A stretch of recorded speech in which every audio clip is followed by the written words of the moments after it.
standing without my crutches. I'm just over 4 weeks post Achilles rupture, taking the non-operative approach, and I'm weight bearing about just under 50% on this leg, I would say now, and I still need my crutches to step and to walk, but I feel pretty comfortable now. I can stand, and so my practice has progressed a little bit. I'm doing more standing poses, still doing lots of breathing and meditation, which I promise I will share that with you soon. I'm still practicing the routines, the PhysioYoga in a cast part 1 and the last one that I just posted at my 3 weeks. I'm still doing those, but I've added a lot of walking with my crutches, just getting that weight a little more. Weight bear is tolerated on my instructions, so I was told not to go past 50% though, so it's still 4 weeks, but so lots of walking and stairs. I've actually been practicing stairs quite a bit, and again just kind of getting that normal pattern back. And I'm in the hot tub with my boot off and doing some range of motion in there. I can actually plantar flex my foot now a little bit. It's there, I'll show you later. Okay, so today I'm going to go through some of the standing exercises I've been doing, yoga poses, and I'm going to go through the breathing. I'm using Ujjayi breath with TATD. I'll explain what that is. And then maybe we'll do some fun Pilates mat exercises for core that I've been doing. And then if we have time, I'll maybe go to the hot tub and take my boot off and do some range of motion in the water. So standing, I have been using this book because my yoga block's a little bit too high.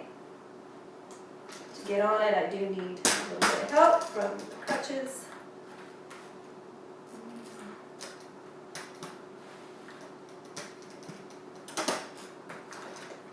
Alright, so I have been just working on standing mountain pose. Now I'm still a little off because I can't put all the weight on my left. I just kind of soften my knees.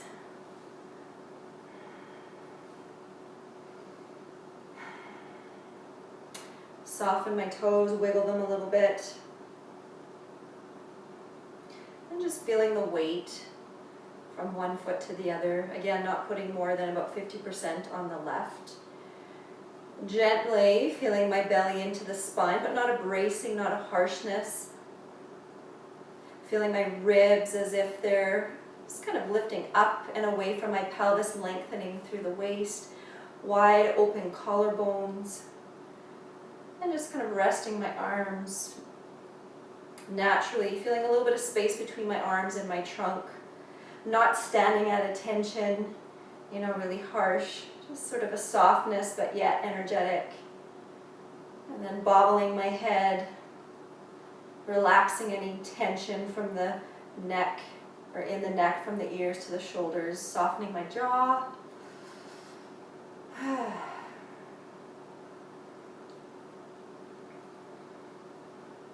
And I'm starting just a little bit of breathing, inhaling, exhaling to heart center.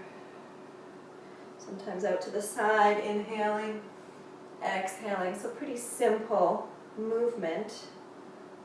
Allowing my breath to lead me. So inhaling first, the body follows. Waiting for the exhalation, the body follows. I've been moving a little bit more, trying to bend, and I think I strained the muscle called plantaris at the back of the calf, and sometimes it kind of hyperextends in this boot, so I bring it forward. It's just a little more comfortable. Inhaling and then exhaling, bending, swinging the arms over to the side. Inhale. Exhale. So you have to have quite a bit of balance, for this. If your balance isn't that great, you may need to use, the chair for support to hang on with one arm. But I'm feeling pretty good. Again, letting my breath move me. Inhale first, expanding, opening. Exhaling, twisting over. So that's a beautiful movement, nice flow. And I have been doing tree, love tree. Just feeling really solid and grounded and rooted on my standing leg.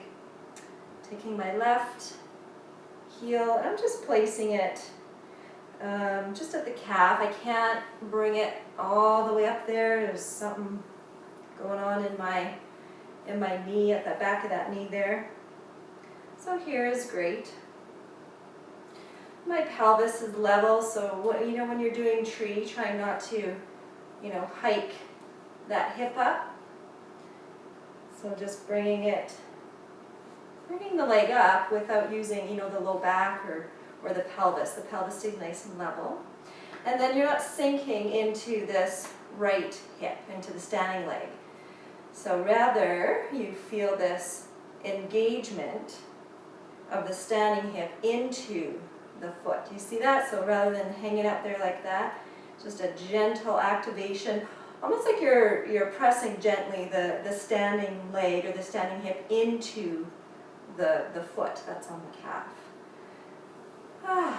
And then just breathing and trying to balance, watching and observing, softening my standing toes, trying not to grip.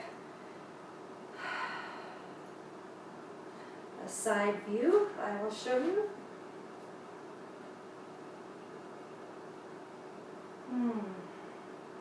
And into warrior 3.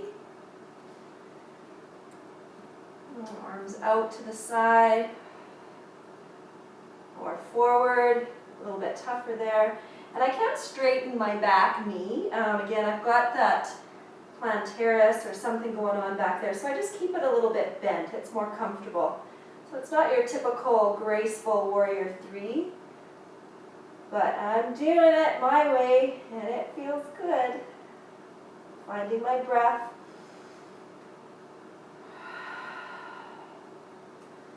Coming back into tree.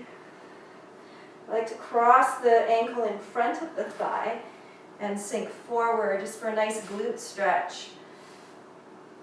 Feeling my ribs come away from the pelvis, lengthening through the waist. Can bend the standing leg and just sink back. That feels nice on that hip. And then coming back to a standing split. Been trying this, fingertips on the ground. I need to come forward a little bit here. Forehead, crown of the head towards the earth, not curling it to the shin, but lengthening down, lengthening the waist. Using the breath. As I exhale, maybe going a little bit deeper, looking at the foot behind me.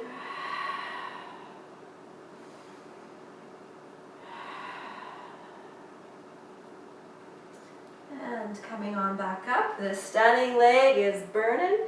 I'm going to stretch my right hip, so crossing my ankle over top of the thigh. Opening up. This is a really nice stretch for the glutes.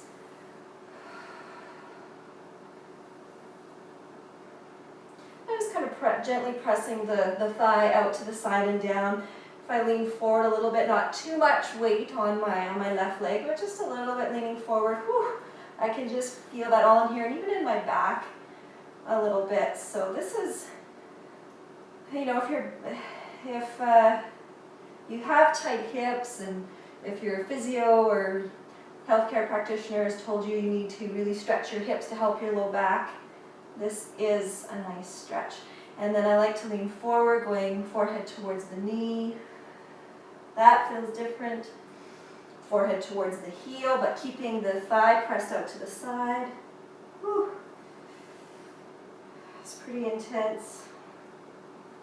Just finding my breath, softening what does not serve me.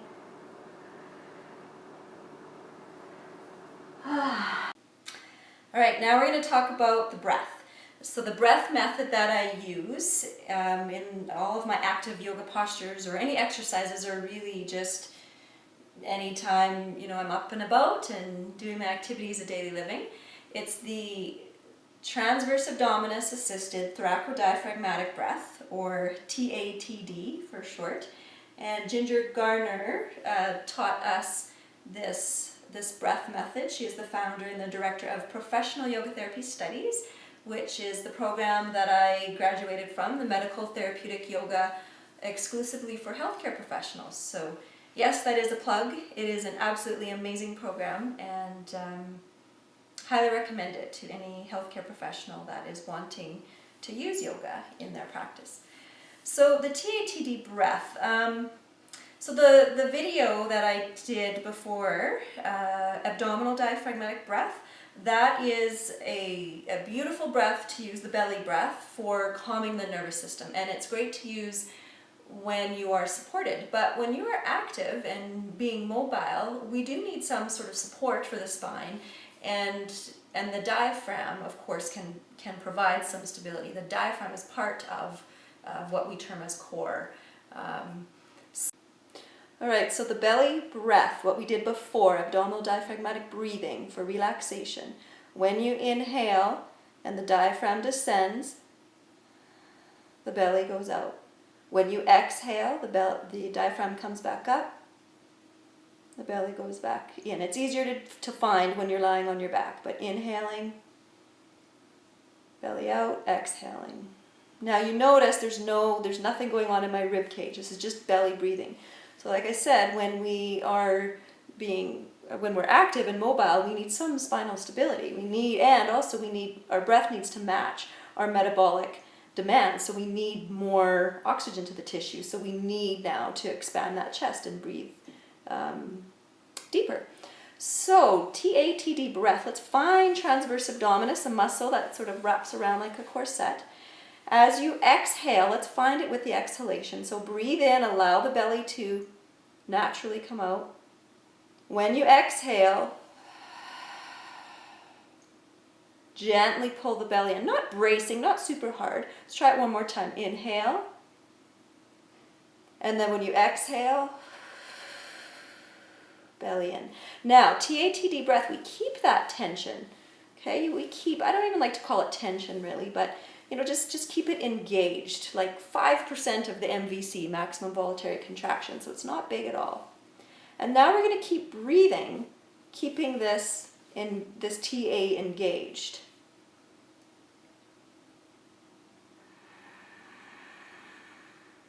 And then you can see what happens. I start to get some rib expansion.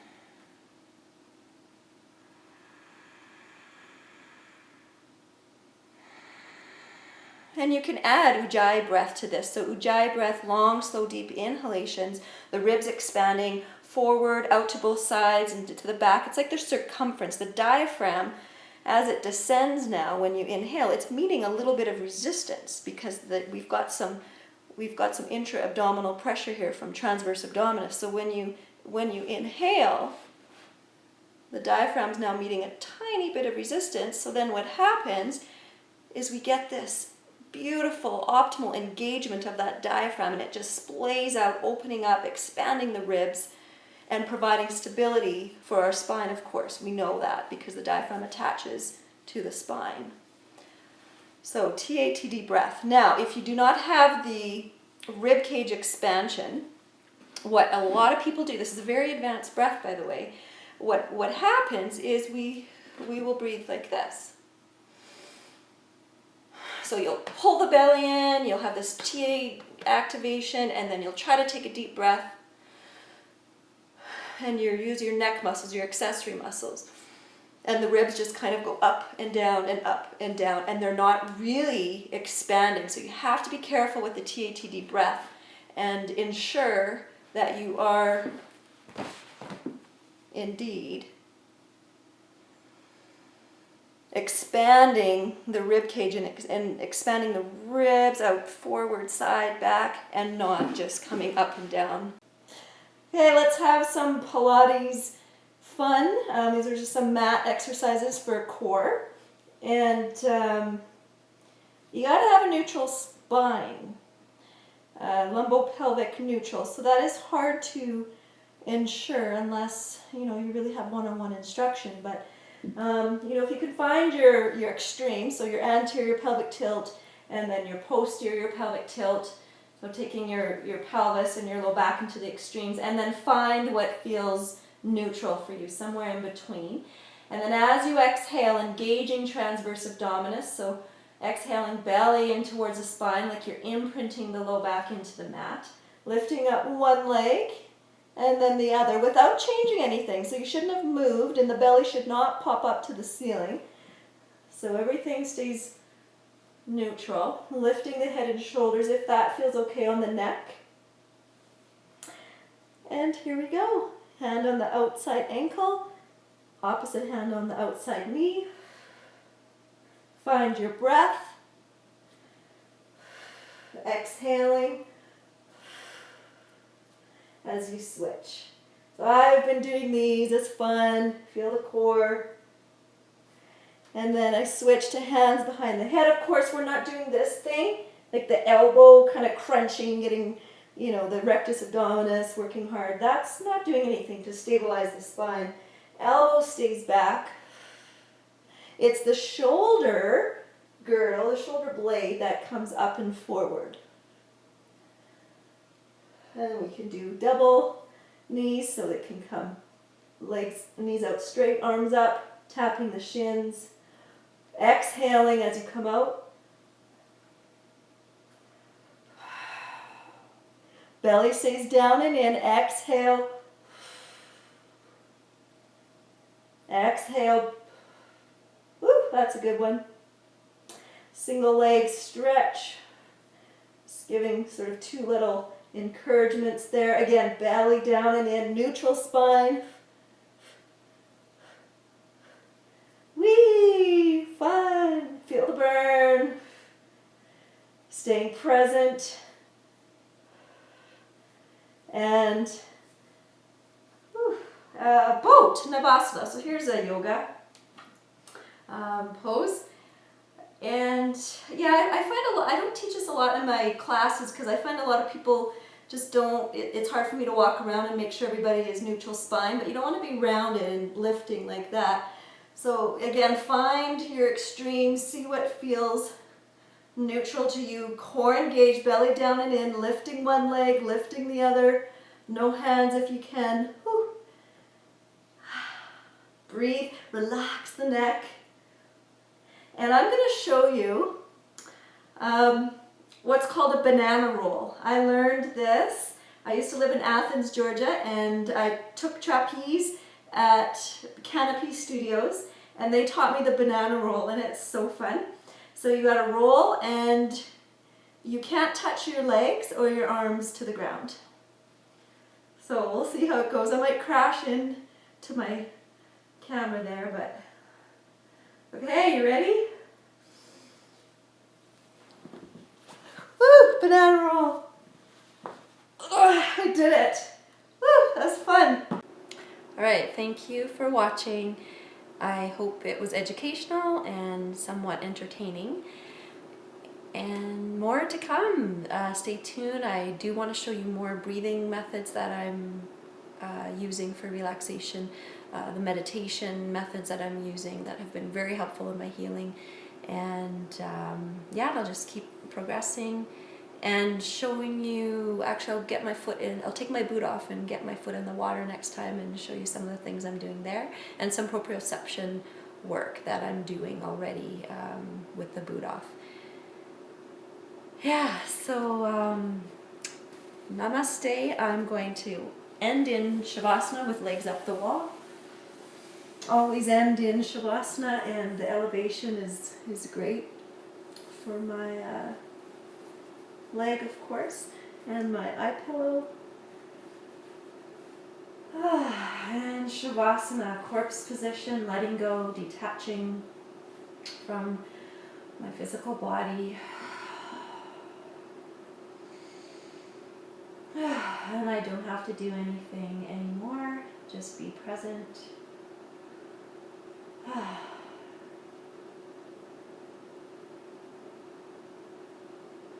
For more information on what I do and how I do it, and articles that I write, please visit my website at PhysioYoga.ca, and that will also tell you where I'm at, offering workshops and classes and speaking at conferences and teacher trainings. And on Twitter and Instagram, you can follow me at Prosco Yoga. On Facebook, you can like my page, Prosco Physio Yoga Therapy, and I like to post some really interesting articles and videos of other resources and people that I respect.